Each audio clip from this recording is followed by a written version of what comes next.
Bom, eu sou o professor Antônio Marcelo Jackson e nós estamos discutindo o texto A Sociologia da Educação, de Pierre Bourdieu, Limites e Contribuições. Os autores são Cláudio Marques Martins Nogueira e Márcia Alice Nogueira. Nós estamos na segunda parte do nosso debate e nós encerramos a primeira parte. De que maneira, tá? Lembrando que a educação é um investimento que demanda tempo para produzir algum resultado. Então, de novo, 9 anos do ensino fundamental, mais 3 do ensino secundário, são 12 anos. Né? Muito bem, 12 anos de investimento de pais. Tá? Se for de uma família pobre, o que você espera? Qual é o tipo de investimento, qual é a estratégia que esses pais vão adotar? Provavelmente vão mandar o filho para um curso técnico. Por que um curso técnico? Porque muito rapidamente, em 1 ou 2 anos, ele estaria formado e ingressando no mercado de trabalho. Né? Ao contrário, se eu estimulo meu filho a ir para um curso universitário, são pelo menos mais 4, 5 ou 6 anos. Ou seja, então, além daqueles 12 que eu tenho, eu não teria mais 2, eu teria mais 4. E se fosse mais 4, então já iríamos ao investimento que já estaria durando 16 anos sem retorno. É esse cálculo, é isso que o Bourdieu chama de estratégia que as famílias acabam adotando. Tá? E nesse sentido, fica evidente, tá? Se a gente pegar a divisão clássica das classes sociais, né? Classe popular, classe média e elite, a maneira como cada uma dessas classes, as estratégias que cada uma das classes adota. A classe popular, conforme eu acabei de dizer, pobre em capital cultural e econômica, ela sempre vai investir de forma moderada em carreiras escolares mais curtas, cujo resultado é muito mais imediato.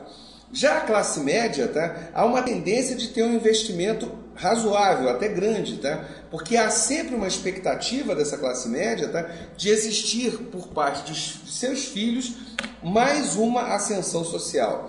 O ponto apenas que o Bourdieu chama a atenção e que os autores, o Cláudio e me fugiu agora, me perdão o nome, a Maria, nos chamam a atenção, é que o interessante é pensar no seguinte: que tipo de classe média é essa? Se é uma classe média que está em ascensão, quer dizer, ela vem de patamares mais baixos e vem subindo economicamente, socialmente, a tendência é que ela invista mais nos seus filhos, aposte mais na educação dos seus filhos. Se, ao contrário, é uma classe média que vem caindo no sentido dos recursos disponíveis a ela, a sua renda vem baixando, aí é uma tendência deles serem mais conservadores nos gastos. Quer dizer, é como se pensasse o seguinte: olha, se a gente gastar mais ainda desse pouco que nós estamos tendo, os nossos recursos vão se esvair muito mais rapidamente. Tá?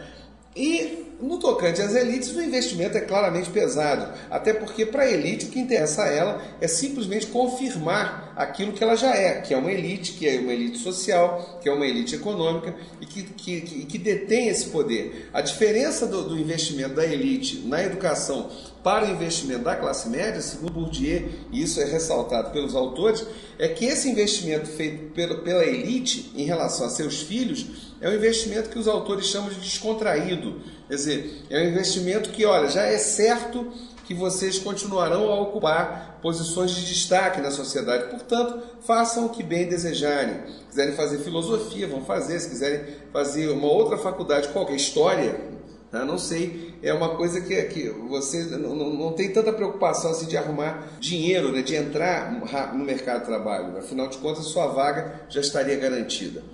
Nesse sentido, frente a esse quadro, tá, de concepções de mundo que as classes sociais têm, como é que fica a escola? Tá? A escola, segundo Bourdieu, ela está dentro, ela não é um instrumento neutro, conforme alguns acreditavam, mas também ela não é um instrumento que promova uma mudança, uma mobilidade social. E por quê? Porque qualquer concepção de sociedade, ou mais especificamente de cultura, nos últimos 40, 50 anos, passa por aquilo que Bourdieu chamou de arbitrário cultural. Tá? O que é exatamente isso? É um princípio de que, primeiro, nenhuma cultura é superior à outra.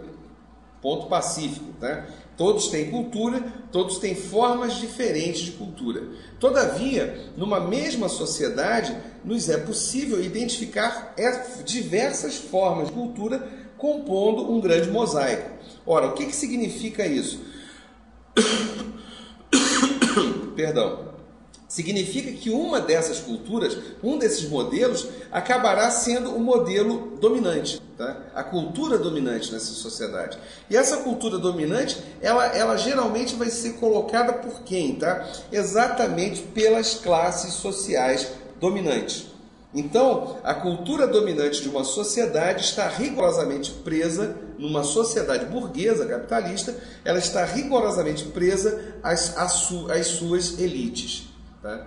Ora, se isso acontece, o que acontece também com a escola? Tá? A escola acaba adotando esse discurso dominante e acaba impondo a seus alunos, tá, só que de uma maneira dissimulada, tá, esses valores. Então, ou seja, o que o Bourdieu chama a atenção é que essa escola, ela não é, ao contrário do que as pessoas de 50, 60 anos atrás acreditavam, ela não é uma promotora de mobilidade social. Muito ao contrário. Essa escola é, na verdade, uma reprodutora das desigualdades sociais. Na medida em que ela adota um discurso dominante, na medida em que esse discurso se transporta para uma prática igual, tá? E que fatalmente fará com que um grupo de pessoas que ainda que consiga ingressar nesse meio escolar, ele não vai conseguir, tá, escapar dos seus dilemas, das suas limitações a partir dos valores, das próprias expectativas que ele já possuía. Então reparem que o Bourdieu, o argumento dele é revolucionário, porque ele trabalha em dois vieses, né? O primeiro é a expectativa que as pessoas têm em relação à escola e a sua própria condição social.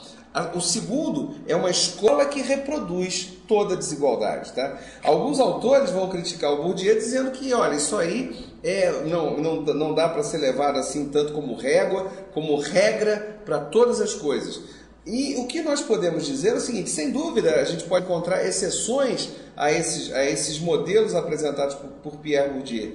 Todavia, esses modelos são válidos, tá? Válidos na medida que nos levam a pensar, afinal de contas, que escola é essa que nós temos, tá? Então, se simplesmente vamos reproduzir esse modelo, e é um modelo dominante, de uma elite dominante, e mais do que isso, vamos pensar também nessa concepção que as pessoas têm.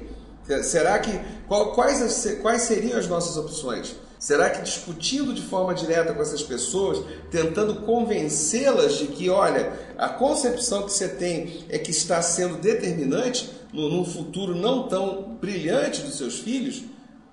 Quem sabe? Quem é que sabe como é que a gente vai conseguir resolver essa questão? De qualquer maneira, Pierre Bourdieu nos levou a pensar sobre isso há pelo menos 30, 40 anos.